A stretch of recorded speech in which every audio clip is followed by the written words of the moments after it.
Olá, estamos aqui hoje para iniciar mais uma mais um podcast, né, que é o nosso Sintepcast, que inaugurando mais uma etapa, né, da comunicação do nosso sindicato, né? E hoje especificamente para tratar sobre um tema importante e que está demandando muito debate na rede estadual de ensino, que é sobre a regulamentação do ensino integral, né? Uma proposta que o sindicato vem construindo ao longo de anos e que no último dia 7 de maio, né, podemos fazer a entrega desse documento junto à SEDUC para que possa ser uma referência, né, inclusive para poder a SEDUC encaminhar como projeto de lei a ALEPA e assim regulamentar o ensino integral na rede estadual de ensino. E para tratar sobre esse tema hoje aqui na nossa live, a gente tem aqui convidados, né, convidadas e convidados que são coordenadores da coordenação estadual do Sintep, né, a professora Rita Leal, professor Haroldo Freitas, né, e Beto Andrade, né, que está aqui com a gente para discutir de maneira mais detalhada sobre o programa que o Sintep apresentou à SEDUC, né? Então vamos direto ao assunto para que a gente possa tratar sobre essa temática, perguntando para o Beto como é que o Sintep vem construindo essa proposta ao longo desse período, né, com os seminários, os GTTs, né, desde quando o Sintep vem tratando sobre essa temática que a gente pôde finalizar apresentando à SEDUC esse programa. Bom dia aos meus companheiros aqui, Haroldo, Rita, Robson. É bom estar aqui nesse debate com vocês também. Eu acredito que o nosso debate ele vai para além da rede estadual, inclusive. Está no processo de implementação também, de fortalecimento, de regulamentação nos municípios. Então, serve para os companheiros do município o debate, porque é um tema que está aí, né, na ordem do dia também, a questão do crescimento, da implementação, né, do aumento da demanda e da oferta, inclusive, para o tempo integral. A gente sabe que esse tema não é um tema novo na história, inclusive, da educação pública brasileira, né? A gente vem aí datando, se for pegar, quase 100 anos de história de debate sobre o que é o tempo integral, a importância da educação integral em tempo integral, com diversas concepções, é claro, nesse período. Mas, assim, para a gente não ficar muito longe na história também, a gente tem previsão legal na Constituição, né? Textos correlatos que apontam na perspectiva de maior tempo na escola. O Brasil é um dos países que menos o aluno passa tempo na escola, né? Mundialmente, da OCDE, inclusive. E a gente tem aí, quando a gente vê um resgate desse debate, de fato, uma implementação, quando começa a se voltar, inclusive, Robson, nós construímos um programa de governo em 2001, lá em Pernambuco, que falava do segundo tempo, tu lembras disso, quando foi implementado depois pelo Ministério do Esporte. E aquilo já era um anúncio da importância de ter o tempo escolar, e a concepção naquele momento era um tempo para além do escolar, ter também momentos com os estudantes que pudesse ser de lazer, de cultura, de arte, de atividades que são da luta, muitas vezes, e a gente chegou aí no Mais Educação depois, né? Mais Educação é, de fato, quando começa esse processo de ampliação do tempo escolar na perspectiva do tempo integral.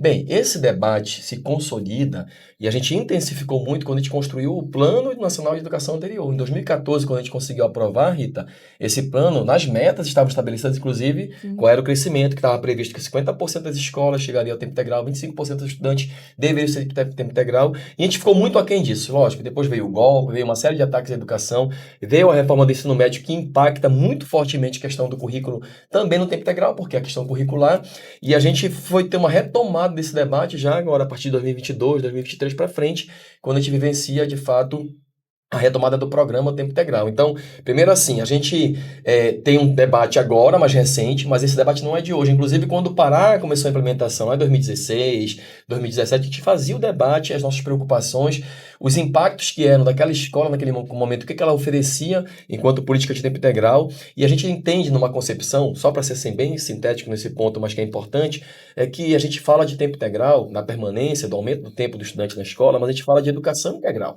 E aí, quando a gente passa para o aspecto da educação integral, a gente pensa nas diversas possibilidades de formação humana, para que esse estudante tenha direito a uma formação, de fato, integral na escola. E aí passa pelas questões do que está previsto na nossa regulamentação de disciplinas, de campos de conhecimento, mas tem também as questões que estão para além disso, que envolvem as questões da ciência da natureza, que envolvem as questões das nossas questões biológicas, das pesquisas, enfim. Pensar nesse estudante como um estudante também que pense a pesquisa, né? Não pense só a lógica de que vai completar um ensino médio e parar por ali. Então, isso aí já é uma diferença de concepção muito forte que a gente tem de embate com a própria SEDUC e com a política nacional que tem da educação ainda, mesmo com a nova reforma do ensino médio, o novo ensino médio, a gente ainda tem muitos problemas.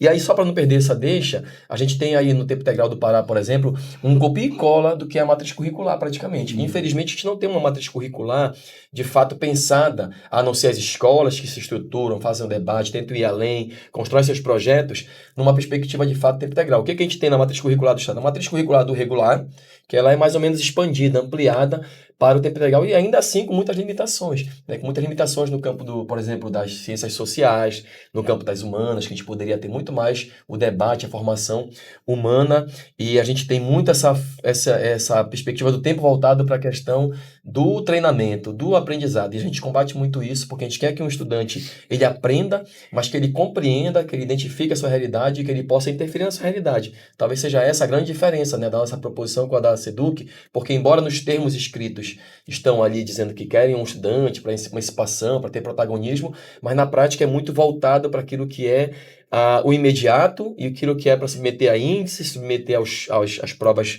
nacionais e globais aí, e também para que esse estudante saia do ensino médio como se fosse ser um empreendedor de si mesmo. Isso é muito para nós, a gente precisa muito combater essa política educacional. Mas assim, para não fugir do tema rapidamente, a gente, da pergunta, a gente fez esse debate muitas vezes, e recentemente agora, não só agora, a gente fez outros seminários, a gente conseguiu construir um seminário muito rico, e grupos de trabalho com a nossa categoria, e aí tem a participação da categoria construindo, falando o que ela sente lá no chão da escola, trazendo suas experiências de tempo integral, porque elas são diversificadas na rede, a gente não tem um tempo integral, a gente não tem, não que tenha que ter igualzinho, mas uma base que a gente veja de tempo integral que funcione nas escolas de maneira parecida e, logicamente, com essa diversidade das suas realidades. E a gente trouxe essas realidades para nós, fizemos o debate e a gente identificou muitos, mas muitos desafios e problemas a serem enfrentados pela nossa categoria e, logicamente, a política pública tem que dar respostas. E a gente fez esse debate em seminários, como eu disse, GTs, ouvimos a categoria, abrimos, inclusive, recebemos proposições e temos agora um debate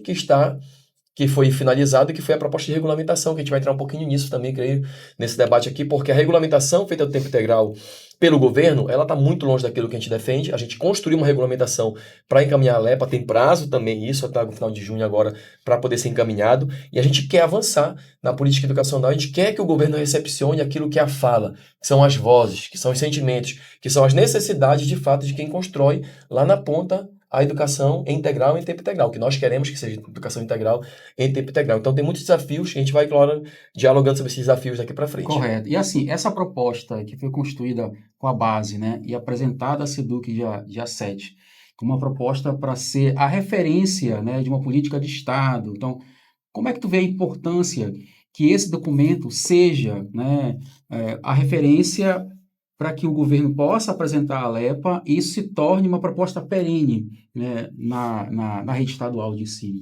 A gente tem vivenciou muito tempo um problema que são as regulamentações infralegais e são muito feitas de acordo com aquele momento, né? A cabeça de quem está pensando naquele momento, as necessidades ou não daquele momento, às vezes o corte que vem, essa austeridade que foi imposta, tentaram impor, inclusive, na nossa greve ano passado que a gente fez. A gente enfrentou o governo no final do ano que é retrasado, teve uma greve duríssima ano passado, ocupando a SEDUC com os indígenas, e aquilo mexia, inclusive, numa estrutura da carreira. E a gente não pode pensar em carreira, isso vai estar dialogando mais à frente também, em jornada, em pensar em currículo, sem pensar a política que vai ser implementada a tempo integral. Então, aquilo que a gente projetou na nossa proposta de regulamentação, ela vai dialogar, ela abre esse leque de diálogo com essas outras, né, frentes que tem de jornada, da questão da carreira, da questão do que é o currículo e quais são os desafios. Então, é muito importante ter uma regulamentação porque ela amarra mais, né, e não fica tão à mercê da boa vontade ou má vontade dos gestores de plantão, né? A gente, às vezes, avança com alguns gestores, algumas pessoas que estão lá na política pública mesmo, e às vezes a gente retrocede, né? Então, a gente precisa ter um elemento mais seguro que seja a legislação. E a gente acredita que a nossa legislação avança, a nossa proposição avança muito mais do que foi apresentado pelo governo. Perfeito. A gente tem aí vários pontos, né, que foram colocados e que são oriundos da demanda do dia a dia da escola, né, que está vivenciando essa modalidade, né? E aí eu queria conversar com a Rita, conversar com a Aru também, entrando já de fato na análise daquilo que nós apresentamos como proposta, né, Mas especificamente, Rita, sobre a questão de jornada, né, e de gratificação profissional. O que você pode destacar que está no programa sobre esses pontos que são importantes e que a demanda, a reclamação, né, da nossa categoria? Primeiramente, bom dia, né? Eu feliz de estar com os companheiros aqui, né? Quando você fala a respeito das dificuldades que na escola de tempo integral os nossos companheiros estão vivenciando, para eu falar de jornada, porque atendendo a uma angústia que muitos estão passando na escola, a jornada que hoje o professor cumpre, ela está recheada de sérias dificuldades, né? Então, nós temos dificuldades inúmeras que eu gostaria de citá-las aqui, para que eles compreendam que a elaboração de um PL, que possivelmente o Estado vai dialogar conosco, vai encaminhar para a Alepa, ele pode ou não atender a tudo que a gente sugeriu, né? Porque as dificuldades são inúmeras. E todos os dias a gente recebe aqui denúncia do que está acontecendo na escola de tempo integral em particular, né? E o Sintep não tem uma vara de condão para no dia seguinte chegar lá e resolver, é isso? Mas qual é a angústia que está acontecendo nessa jornada cumprida na escola? Primeiro que se fala há muito tempo da questão da estrutura que não existe na maioria das escolas de tempo integral, né? Os professores ficam enclausurados na escola sem ter o espaço adequado para a produção, para a elaboração, para estudo, para atender aluno, para fazer essas atividades que ele tem que fazer, que tem que cumprir a bendita ATP, que é o nome dado hoje em dia para a atividade que a gente sempre desenvolveu nas escolas, né? A insuficiência de espaço para esse trabalho está causando um problema seríssimo, inclusive de adoecimento da categoria, né? Nós temos a dificuldade de a SEDUC implementar um piso e um teto para o professor estar com o aluno, ou na regência ou em outra atividade. Isso aí está dificultando que o professor tenha condições de fazer a ATP dentro da escola, porque existe também uma política do aluno não poder ficar fora de sala de aula, ainda que a escola não tenha espaço pedagógico nenhum, né? Não tem quadra de esporte, não tem laboratório, não tem biblioteca, e na ausência de um companheiro, de um colega, aquele professor que deveria estar cumprindo a ATP tem que substituí-lo em sala de aula. Então, é uma dificuldade muito grande para a existência desse profissional dentro da escola de tempo integral.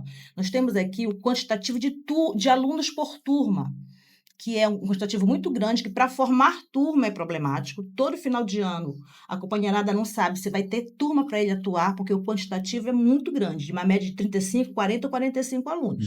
A gente começa a sugerir que essa jornada de cumprimento na escola tenha como parâmetro também uma sala de aula melhorada com quantitativo menos problemático, uma média de 20 a 30 alunos no máximo, né? Porque não dá para conduzir um trabalho, escola de tempo integral, quantitativo absurdo de alunos.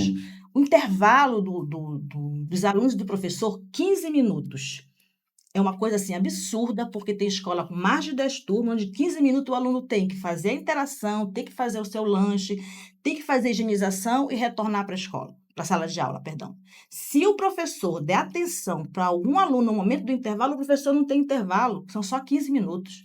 Isso tem que ser revisto.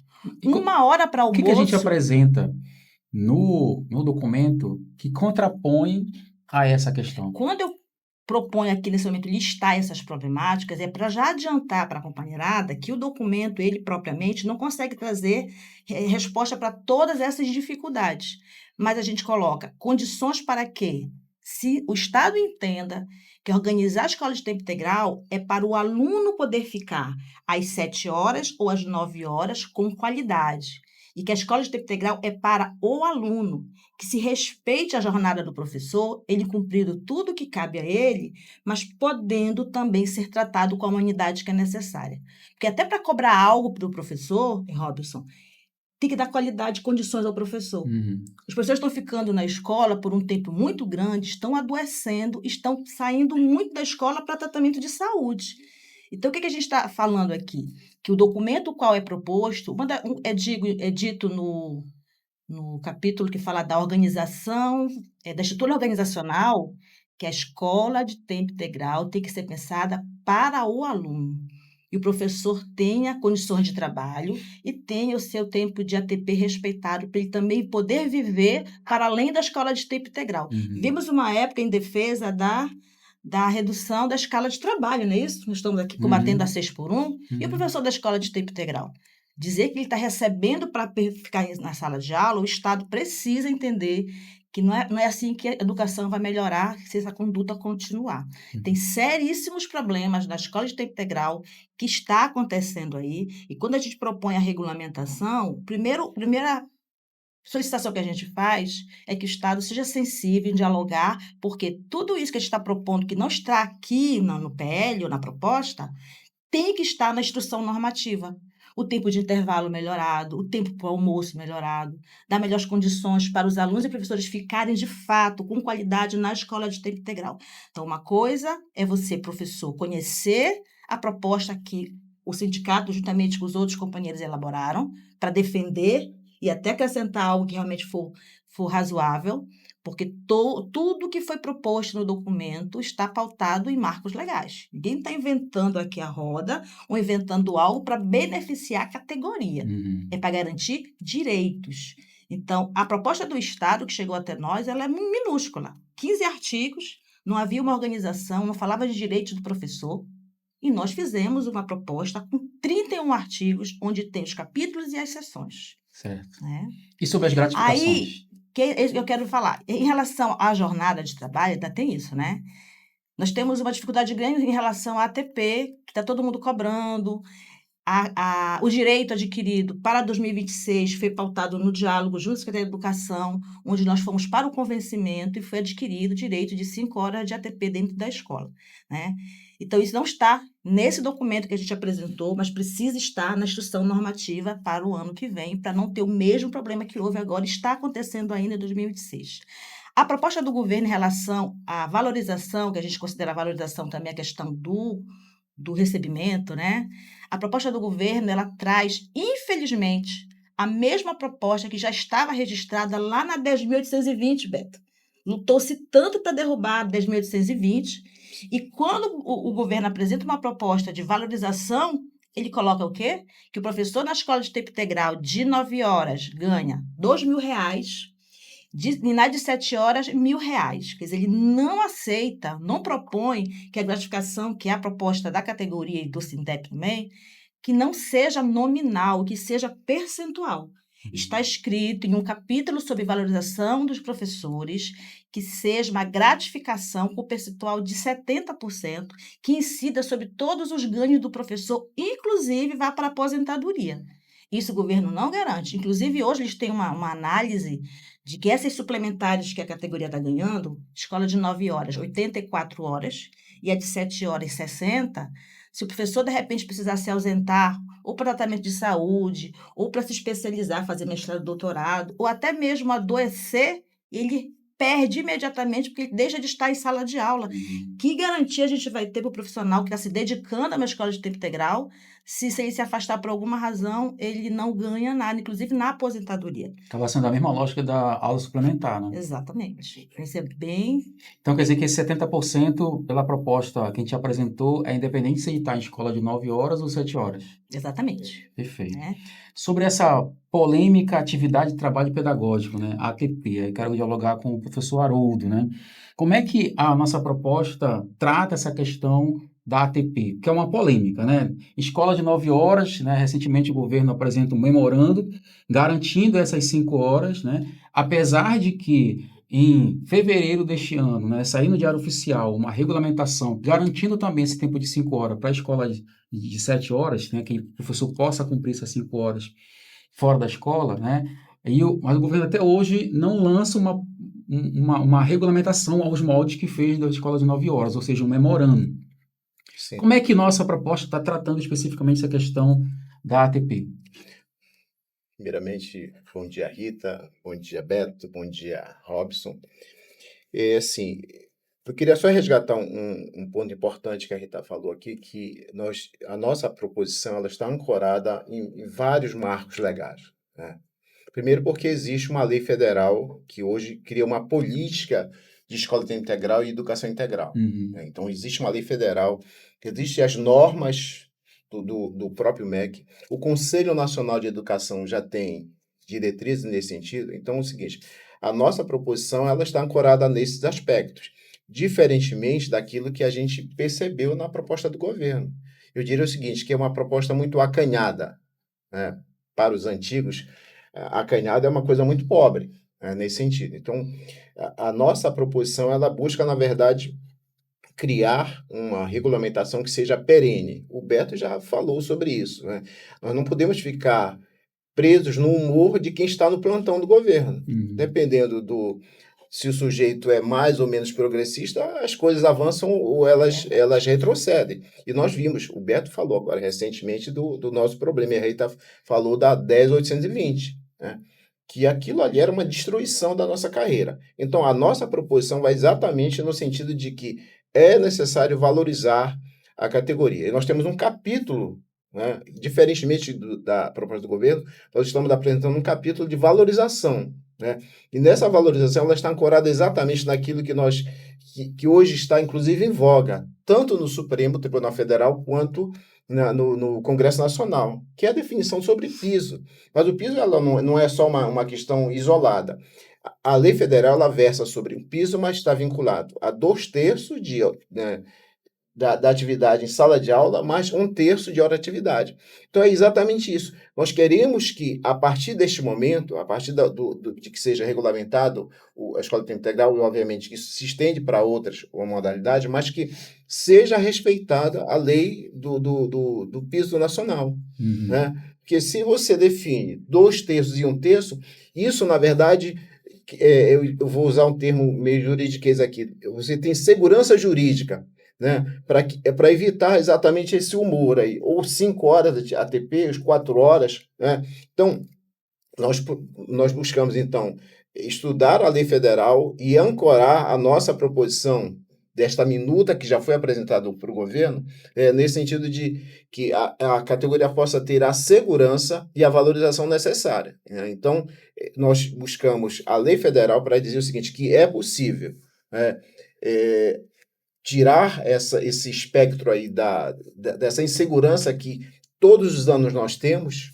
né, na questão da formatação, como se dará a lotação, né, da categoria, né, na medida que você tem algo que está regulamentado, né, que inclusive tem prazos, é importante dizer, né, que o governo tem prazos para regulamentar, não só o governo do estado, mas o Beto falou sobre os municípios, e esse diálogo ele tem que descer aos municípios, então há uma necessidade da categoria se mobilizar em torno dessa proposição. Então, o que a gente apresenta agora para o governo, nós estamos oferecendo, de uma forma muito democrática, um debate que foi muito profundo na categoria, para falar da nossa seriedade de enfrentar o debate e de oferecer algo que seja perene para a categoria. Então, na nossa concepção, se você obedecer o princípio da lei, do piso, né, você garante a remuneração, mas ao mesmo tempo você garante a jornada com a segurança devida para o profissional permanecer na escola. Não fica à mercê de mudanças de ano para ano. Ok. Só para reiterar aquilo que nós estamos falando aqui sobre a seriedade, como nós estamos tratando esse tema, né, e o grau de responsabilidade que nós temos com a categoria, principalmente com a categoria, é de que esse nosso projeto, essa minuta, na verdade, de projeto de lei, que nós já encaminhamos ao governo, é bom que se diga, já foi protocolado, nós estamos, na verdade, na expectativa de um retorno, né, para dar essas informações para a categoria. Então, ela está ancorada em vários aspectos legais. Eu vou fazer uma leitura aqui muito rápida, daquilo que nos dá essa segurança. Primeiro aspecto, o artigo 206 da Constituição Federal, né, que garante exatamente isso, porque fala de carreira, né, de valorização, e, portanto, isso é um direito constituído. Nós estamos falando de 1988, portanto, a Constituição Federal ela já nos garante esse aspecto. Para reforçar isso, a própria Constituição estadual, Beto, ela reforça esses aspectos. Então, o governo não pode negar que não exista esse amparo constitucional. Então, a Constituição Federal e a estadual nos dão esses aspectos. Outro aspecto importante para falar tem a ver com a própria portaria do MEC 2036, de 23 de novembro de 2023, né, que define diretrizes, né, da política de escola de tempo integral e educação integral. Nós temos depois, né, além disso, nós temos a própria lei federal, né, que é a Lei 11.738 de 2008, que ela institui o piso salarial profissional. É aquilo que nós falamos, né? Por que é importante fazer essa menção e colocar como um fundamento para defender uma regulamentação que seja perene? É porque a Lei Federal do Piso, que agora, reforçando mais uma vez, está em voga, uma discussão no STF, né, e no próprio Congresso Nacional, então também isso nos dá amparo para reforçar a necessidade da valorização profissional e da valorização remuneratória. Também nós estamos falando da lei federal que estabelece diretrizes de valorização profissional, né? Então, nós temos um outro aspecto que nos ajuda, que é a Lei Federal 14.817 de janeiro de 2024, que é muito recente, né? Que é uma luta nacional, inclusive a CNTE, ela batalhou muito no sentido de que isso fosse aprovado, porque era uma forma de, inclusive, dar respaldo para toda a categoria em nível nacional, para os municípios e para os estados, né? Que, na verdade, a gente percebe que hoje existe políticas e políticas, né, de desvalorização. Se a gente pegar, por exemplo, dois estados importantes, mais ricos da nação, São Paulo e Rio de Janeiro, são exemplos de ataques à categoria. Portanto, a gente quer exatamente usar esse elemento legal em favor da nossa categoria. Então, aquilo que a gente está propondo tem base jurídica, né? Tá baseado em leis, né? Em propostas constituídas historicamente, né? Pelo Estado brasileiro, né? Não é uma coisa que a gente está fazendo de maneira irresponsável em relação ao que a gente propõe para a educação integral, né? Mas eu quero passar para uma outra temática, né? Que é uma temática que está muito também sendo problematizada pela nossa categoria, que é a tal pedagogia da presença, né? Porque hoje parece que virou moda, né? Tudo vira pedagogia, né? Mas de pedagogia, né, não tem nada, né? Tira até o sentido da palavra, né? E é aquele momento em que a professora e o professor está sendo obrigado a acompanhar o aluno, né, ali durante o almoço, durante o lanche. Como é que o programa que a gente apresentou, a SEDUC, trata sobre essa temática, professora Rita? Vamos lá. O que a gente sabe que é o terror da categoria hoje na escola de tempo integral é o que estão chamando de pedagogia da presença, né? E antes mesmo de eu falar qual é a proposta que está no documento que foi elaborado por nós e a categoria, pelo Sintec pela categoria, é que tem uma dificuldade na parametrização, na lotação dos professores. Primeiro que ela não está sendo justa conforme foi solicitado, né? Houve uma solicitação para que voltasse um quadro no qual os professores seriam lotados de acordo com o número de turmas a que ele deveria atender. Bom, isso não aconteceu, e a distribuição da rotina do profissional na escola se dá no cumprimento do que está na matriz curricular e o que eles chamam de atividades extracurriculares. Dentre as extracurriculares, gente, tem lá a pedagogia da presença, tem a acolhida, tem outros Tutoria, né? termos que a gente está chamando de penduricalhos, que é para o professor ficar preso na escola e cumprindo aquele teto que nós falamos de 26 horas, que a gente está vendo que está sendo problemático para o professor, né? Primeiro, que a pedagogia da presença, como você bem mencionou, Robson, ele esvazia o sentido do termo pedagogia, porque quando você vai ler o que está escrito nos documentos que a SEDUC divulgou para a categoria, tem a ver com desempenhar um papel no qual favoreceria o fortalecimento das aprendizagens do aluno, mas não é para isso que está acontecendo. É o professor deixar de almoçar no horário de almoço dele, professor, para acompanhar os momentos em que o aluno está lá fazendo as suas refeições. Basicamente, é isso que está acontecendo na escola. Entendeu? Então, o termo pedagogia da presença, que consta na proposta do governo, a gente rechaça completamente. E lá no artigo 6º da proposta do sindicato, que consta no capítulo 2, substitui completamente pedagogia da presença. Eu gostaria de ler o que consta no artigo 6, tá bom? Com o propósito de assegurar o acompanhamento permanente do discente no cotidiano escolar, será criado o cargo de técnico de apoio escolar, criar uma função, um cargo para alguém executar isso que não seja o professor, né? Para, por meio dele, estabelecer o acompanhamento de todas as atividades que o aluno desenvolve na escola, seja dentro da sala de aula, seja nos espaços abertos da escola, né? Então, a proposta que segue, e é importante que a categoria entenda, que é permitir que ele continue na escola desempenhando o seu papel de professor e que uma outra pessoa acompanhe os alunos nas atividades fora da sala de aula. Na verdade, isso não né? deixa de ser uma desvio de função, né? É isso. A gente considera que seja O desvio termo de mais função. adequado é o técnico, que seja um profissional específico para isso e não um professor, porque não é uma atividade pedagógica, né?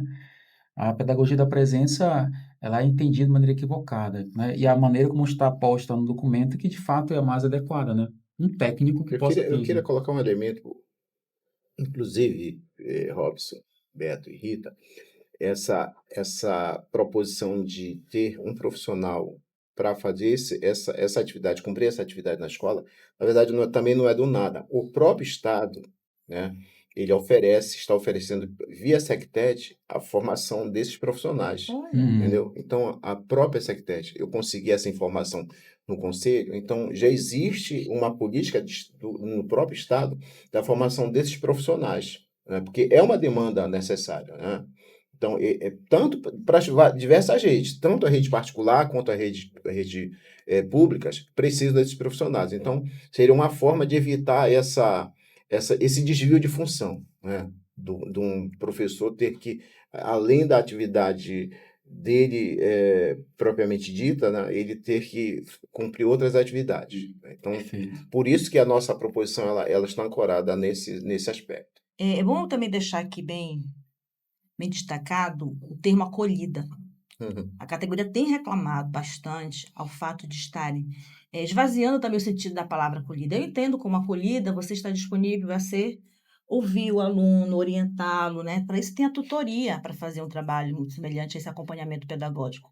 No entanto, os colegas estão na escola sendo aqueles que estão recepcionando os alunos na escola com uma pirotecnia absurda, com música, com dança. Fazer isso vez ou outra não é ruim, mas está sendo cobrado que seja feito permanentemente, que a acolhida está se esvaziando, está se direcionando para executar uma recepcionalidade dentro da portaria da escola ali. Certo. Bom, vamos falar agora sobre estrutura, né? Quando a proposta de ensino integral foi implementada pela SEDUC, havia um discurso, né, Beto, de que as escolas seriam reformadas, né, de que haveriam uma gama de recursos específicas, né, para as escolas que iriam aderir. Inclusive, isso foi uma forma de convencer, né, professoras e professores, né, sobretudo a direção de escola, a implementar um ensino integral de maneira, né, sem ouvir, né, a categoria, sem ouvir a comunidade. De uma hora para outra, as escolas viraram de ensino integral, né, porque tinha a promessa de reformas. Como é que a proposta do Sintep trata a questão da estrutura mínima para que as escolas de tempo integral possa acontecer? Bem, assim, a gente lembra quando foi implementado o tempo integral no Estado, o canto da sereia foi esse. O governo oferecia para a escola a possibilidade de ser tempo integral, a escola reunia sua comunidade, tinha ainda uma consulta, comunidade que não tem, né, uma lógica de cima para baixo e pronto, e a escola tinha como uma das promessas que ia ter uma estrutura física adequada. A gente sabe que de lá para cá não foi assim que aconteceu. Algumas escolas, é claro, tiveram de fato reformas e tem uma estrutura melhor, né? Eu lembro do Vera Cruz, quando a gente foi lá no primeiro momento, os alunos ficavam embaixo das árvores lá na hora do almoço. O Vera Cruz hoje tem uma quadra coberta, tem um espaço grande e consegue minimamente dar conta de algumas das demandas, né? Só que tem uma outra lógica que o governo implementou, rapidamente para falar sobre isso, que foi a reforma de escolas muito dos corredores, né? A gente diria assim, escolas como se fossem vitrines para a política a tempo integral. Mesmo essas escolas têm ainda problemáticas a serem superadas. Eu estive na Albanísia, por exemplo, uma escola que ficou com uma reforma, com uma ampliação, uma escola que tem uma estrutura boa também, mas que, por exemplo, no horário do intervalo, os alunos ficam pelos corredores, esperando ali, não tem onde descansar, não tem área de descanso, enfim. Então, não é pensada plenamente, né? A gente defende, então, portanto, uma escola que tenha uma estrutura para que a gente tenha a parte que é do ensino, tem a parte da interação social e a parte também de outros aprendizados que são ali juntos né, na política da educação integral e, obviamente, o tempo de descanso para os alunos, né, porque os alunos saem muito cedo, muitas vezes, passam o dia todo, e isso tem desgastado também muitos estudantes.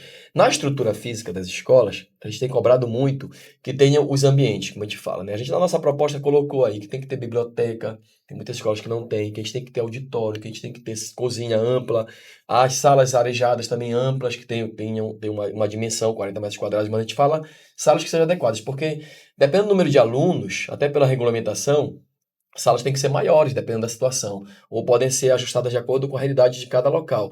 A gente quer quadras poliesportivas cobertas, porque o nosso clima tem essa perspectiva de quando é muito sol, quando é chuva é muita chuva, né? Então, a quadra, o ginásio coberto é muito importante, laboratórios multifuncionais, o laboratório de ciências, química, física, enfim, são espaços que a gente tem a diversificação do aprendizado para que você possa garantir. Isso está, inclusive, numa lei federal que agora foi aprovada em março, também.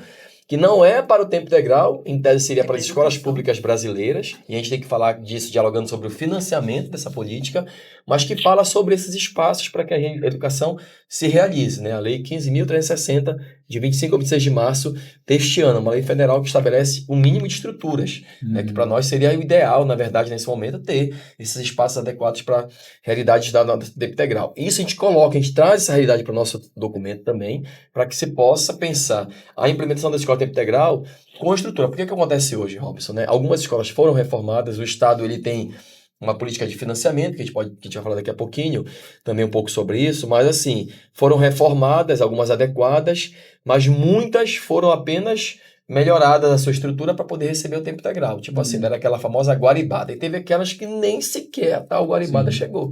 Tem um exemplo, a Rita colocou para nós, da Escola Fidelis em Outeiro, e tem outras escolas tempo integral que são... E o da Vieira, que está lá esperando, que é uma escola que está, né, num prédio alugado. Tem outras... Aliás, só me permite, Beto, já desalugaram, agora ela está em barriga de aluguel no colégio integrado. Barriga de aluguel. Pois é, que a gente tem Então, esse pior. termo, né? Que tem Esse é um escolas, por problema. exemplo, o Maroja Neto, que ficou de barriga de aluguel, tiraram para reformar a escola Maroja Neto, lá pro Rodrigues Pinagés, funciona no barriga de aluguel e agora quer acabar com a escola.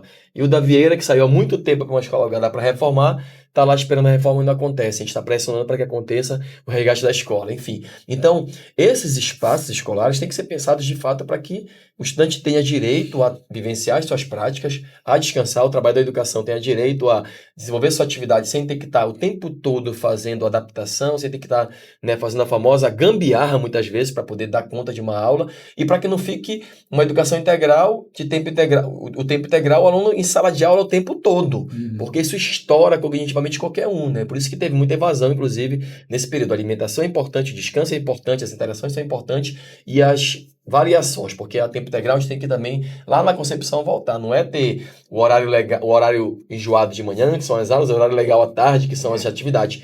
É um processo de inter-relação aqui das atividades intercaladas. E aí isso demanda espaços físicos que deem conta de responder a esse desafio que é o tempo integral.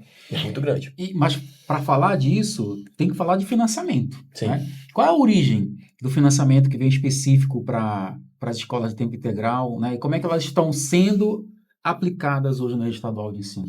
Pois é, o governo do estado, na verdade, o Pará, ele tem uma situação que eu diria que ela nunca esteve tão favorável a avançar na questão estrutural das escolas. Né? Primeiro porque o governo fez uma política de empréstimos de bancos, enfim, internacionais, e a gente não vê essa estrutura de fato chegando com a velocidade que precisava chegar, com a climatização, enfim. Corresponde, né? Algumas escolas foram, mas se a gente for pegar, Robson, a gente tem 1.000 escolas do estado mais ou menos, unidades escolares.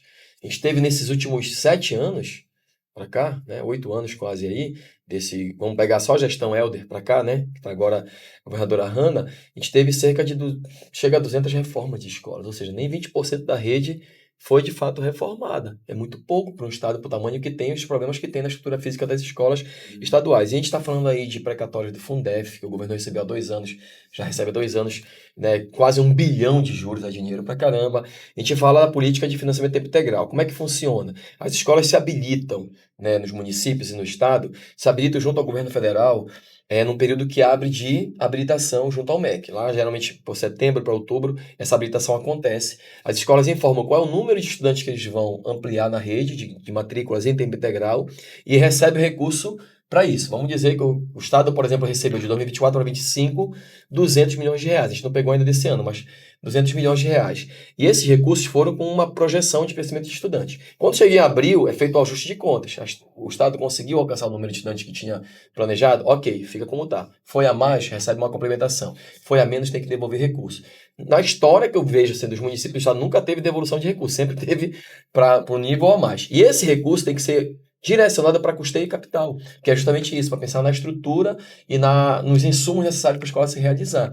Então, esse recurso a mais, esse plus de 30% a mais em média no custo aluno que recebe, ele é direcionado para que a escola tenha a estruturação da sua, né, para poder atender esse estudante. Essa é a política principal de financiamento. É suficiente para a demanda, para desafio, para a nova meta que o PNE estabelece agora, que é de Aumentou, 40% dos estudantes em tempo integral, que vai para 65% da escola em tempo integral, não é suficiente. Tem dialogado exclusivo nacionalmente. A nossa Confederação Nacional de Trabalhadores da Educação tem feito debate juntamente com os sindicatos organizados nos estados que é preciso uma política que amplie do MEC de financiamento. Mas não se pode dizer dos estados e municípios que eles não têm recursos, que eles estão quebrados, que eles não têm novas fontes de recursos. O Fundeb cresceu significativamente nos últimos 8 anos pelas políticas de complementação do Fundeb e a política de tempo integral agora estabelecida aumenta também o investimento em educação em tempo integral. Então, tem mais dinheiro, tem como melhorar bastante a questão da estrutura e avançar na oferta do tempo integral em tempo integral, que aí para ter em tempo integral tem que ser naquilo que a gente colocou, curricular, da estrutura, da jornada, enfim, isso é muito importante. Bom, então, a gente tem esse documento como uma referência importante para a nossa categoria, né? A gente precisa agora fazer com que a categoria se aproprie desse material para poder ajudar a cobrar, né, ao governo a implementar e encaminhar isso como um projeto de lei para poder as nossas escolas, sobretudo as escolas de tempo integral, tenham aí uma diretriz importante. E aí, Beto, para poder finalizar, né, esse nosso momento, né, como é que tu vê essa importância? De que forma a categoria pode se enganjar, né, e cobrar o governo para que esse projeto possa ser dado continuidade enquanto política de Estado? Quero agradecer primeiro, que foi um excelente debate, a gente tem muita coisa, a gente fez vários seminários, isso aqui é um resumo do resumo de muito tempo de luta, de organização, de debate, e claro que não dá para falar tudo, deve ter ficado coisas aí para a gente também, talvez no outro momento, dar uma reforçada. Mas assim, primeiro dizer para nossa categoria que ela sabe já, né? Não é uma coisa nova. Nada vem de graça. Não teve nada que tenha conseguido, que a gente tenha avançado nesse estado que não tenha sido com força da mobilização da categoria. Não temos um sindicato, que é um sindicato que faz a luta, que tem o respeito da sua categoria, que tem feito uma mobilização intensa nas escolas sobre vários aspectos, sobre vários temas, e que, obviamente, não deixa a peteca cair, como a gente diz, mas que, no momento de decisões, o governo fica mais ou menos poroso, ele fica mais ou menos flexível, mais ou menos, né, ali para dialogar de fato ou se fechar, dependendo da mobilização. Então, o que a gente vai chegar agora, pessoal, é um momento de encaminhamento do projeto para a LEPA e precisa ser feito. A gente quer comunicado antes, vamos ter que mobilizar, vamos ter que dar presente lá, por exemplo, para essa votação acontecer e nós participando do processo de votação, de articulação. Nós temos o indicativo de ir à LEPA, levar o nosso projeto para os deputados também, fazer uma discussão com eles, explicar o que está acontecendo, a importância que tem desse projeto e vamos também convocar a categoria, precisamos que você participe da mobilização virtual e da mobilização presencial. Em algum momento, não vai demorar muito, nós vamos chamar a categoria para estar presente, para poder fazer também essa cobrança e essa pressão para que a gente possa avançar numa política de educação em tempo integral que, de fato, nos dê condições de estruturar essa política e de poder colher frutos, que é uma educação de qualidade, que é o filho da classe trabalhadora podendo ter direito a ter direito, pensar no futuro e poder, inclusive, pensar em continuar seus estudos ou mesmo ter a qualificação para o mundo do trabalho, mas, enfim, que ele possa ter o direito a escolher, ele não fique submetido a uma lógica de ser excluído, que a educação não seja excludente, seja inclusiva de fato. Bom, então, chegando nessa parte final, né, é importante a gente mobilizar a categoria, né? Primeiro, para poder se apropriar do documento, né? Apesar de que nós tivemos vários momentos, né? Foram seminários, foram GTs, mas a totalidade da categoria ainda precisa se apropriar desse material. Na sua opinião, Rita, como é que essa mobilização ela pode acontecer? A gente tem plena consciência de que precisamos estar todos juntos para que tenhamos avanço no que está sendo proposto. A categoria, principalmente os que estão atuando nas escolas de tempo integral, mas também aqueles que não estão, porque de uma hora para outra a escola desse profissional pode se transformar numa escola de tempo integral, A partir de agora é conhecer a proposta, o documento que foi entregue à Secretaria de Educação. Conhecer no sentido de ler cada um dos capítulos, das sessões, usar o seu tempo de ATP na escola, fazer pequenos grupos, fazer leitura, rodas de conversa, discussão, porque ainda que seja fruto de uma discussão com a categoria, ainda há um ou outro companheiro que não conhece, né, ainda está sugerindo alguma coisa, porque como já foi dito aqui nesse momento, nossa expectativa é que o Estado chame o Sintep para que a gente discuta a proposta, né, e a gente tentar fazer com que boa parte do que foi apresentado se mantenha nesse documento. Mas se nós formos pegos de surpresa para algo que não é o que foi pensado pela categoria. É importante a categoria entender que informação é poder. Então, uma das formas de nós estarmos juntos e mobilizados para a luta que pode ser necessária ser feita é conhecer o documento. Então, nas redes de comunicação do Sintep está à disposição, nos grupos de WhatsApp das escolas. Existe um grupo de muitos companheiros num grupo de WhatsApp de tempo integral. Sim. Então, todos tiveram acesso a esse documento. Pode ser que ainda não tenham lido na íntegra. Importante lê-lo para entrar nesse debate, nessa luta. É o convite que eu faço. Correto. Haroldo, o Sintep vai propor formação, né, vai propor um debate mais ampliado sobre o documento. Na verdade, nós já estamos fazendo isso, tanto aqui na capital quanto no interior. Nós já tivemos participação de pelo menos em 2 congressos regionais, né, aqui do Baixo Tocantins. O Beto tem ido em alguns municípios, exemplo, Tailândia, ele foi recentemente de Jacundá, é isso, né, para essa formação. Então, a nossa ideia é que, a partir deste documento elaborado pela categoria, isso seja um farol para os outros municípios, para as subsedes. Inclusive, é isso. Foi uma definição, inclusive, de um dos encontros, né, que nós tivemos, isso no Acará. É para que, ao elaborar esse documento, nós possamos, então, oferecer para a categoria. E nós vamos ter, inclusive, um bom momento para fazer isso. Nós temos agora em vista o nosso congresso, de 11 a 13 de junho. Vai ser um momento, inclusive, de definir uma política para os diversos municípios, a partir dessa proposição desse nosso PL, né, sobre regulamentação de tempo integral. Mas eu queria reforçar para a categoria isso que a Rita tem dito. Né? Acho que é importante nós nos apropriarmos e falar do nosso grau de responsabilidade e seriedade nessa pauta. Né? Então, não é algo aleatório, não é para fazer a política vazia, pelo contrário, é para oferecer para a sociedade algo que seja perene. Né? Então, só para reafirmar a posição do Sintep. E essa própria live, né? Isso. Esse próprio material que a gente está gravando, né, que vai estar disponível no YouTube do sindicato, que possa ser momento de visualização dentro da escola, né, professor e professora em casa possa assistir com mais tranquilidade, com mais tempo, e se sinta Qualquer interessado. escola que queira debater, a Rita está à disposição, eu estou à disposição, você está à disposição, o Beto está à disposição. Aliás, a direção toda está à disposição para fazer o debate. Correto, Então, correto. Bom, então eu agradeço a participação de vocês nesse momento. Beto não pôde ficar até o final. A gente agradece a nossa categoria pela atenção. Quem ficou até agora assistindo esse podcast, é importante dizer que vamos deixar o link na descrição desse podcast de acesso ao programa, né, para que você possa baixar, se inteirar, né? Não se esqueça que é importante fortalecer os nossos canais de comunicação, né? Então, nosso canal no YouTube, faça a sua inscrição, compartilhe, né, também esse documento, que é importante para poder divulgar esse espaço de comunicação, tá bom? Então, um abraço e até um próximo momento e até um outro momento que a gente possa discutir um tema importante dentro do nosso podcast, que se chama Sintepcast.